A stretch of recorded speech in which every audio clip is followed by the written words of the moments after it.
আমার ইন্ডিয়ান শাশুড়ি আমার জন্য শুটকি মাছ পাঠাইছে। হ্যাঁ, বেশ কয়েকদিন হয়ে গেছে এইভাবে প্যাকেট করে পাঠাইছে।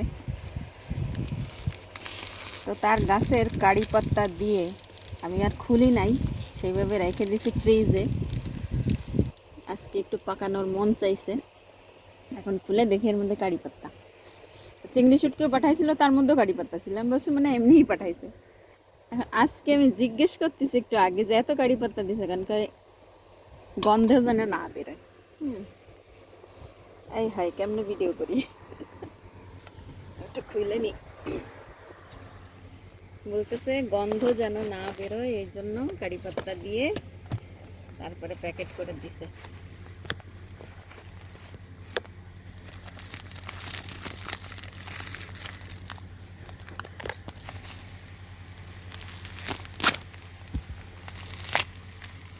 আমার বিছানাই নষ্ট হবে এবার, কীভাবে কীভাবে প্যাকেট করছে রে বাবা।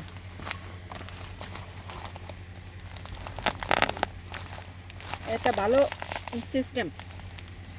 আমাদের দেশের থেকে তো শুটকি আনতে গেলে অনেক ইয়ে করে আনা লাগে, গন্ধ টন্ধ যেন না বেরোয়।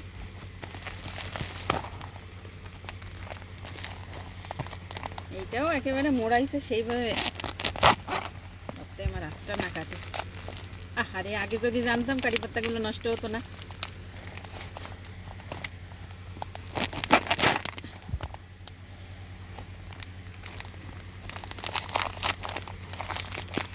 এই হচ্ছে শুটকি।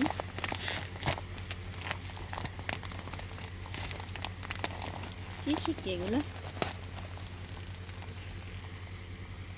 ও ভ্যারাইটি লই না, কি মাছ? এ হচ্ছে আমার শাশুড়ির ঘরে করা,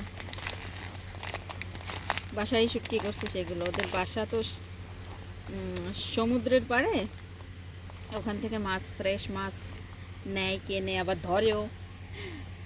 তো সেখান থেকে ফ্রেশ মাছ, একেবারে ফ্রেশ শুটকি আর কি, আধা আধা শুটকি। এটাকে ভাজবো।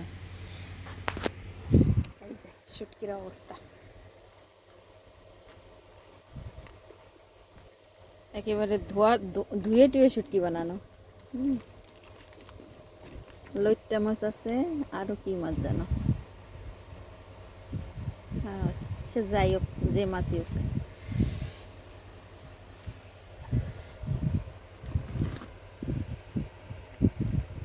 সুন্দর করে ধোয়া আছে, অবশ্য আমি আবার ধোবো।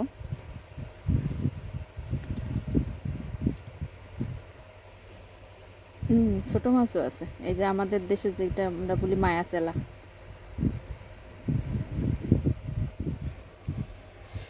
এটা বোনা পেঁয়াজ টমেটো দিয়ে বোনা করলেও মজা লাগবে, তাই না?